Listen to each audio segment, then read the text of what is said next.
Hello guys, welcome back to the channel. In today's video, I'm going to show you how you can enable dark theme on Roblox. Okay, let's get into it guys. Here I have opened my Roblox application on my PC.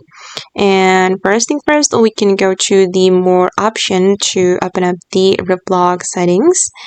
Okay, go to the Roblox settings and choose the device preferences. And here you will see device level theme option, and you just need to select the dark mode or dark theme.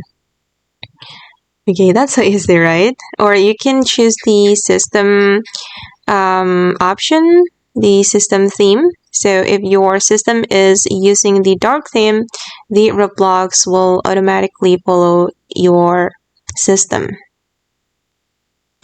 Okay guys, and that's how we can enable dark mode on Roblox game. I hope this video will be useful for you. Thank you so much for watching and bye!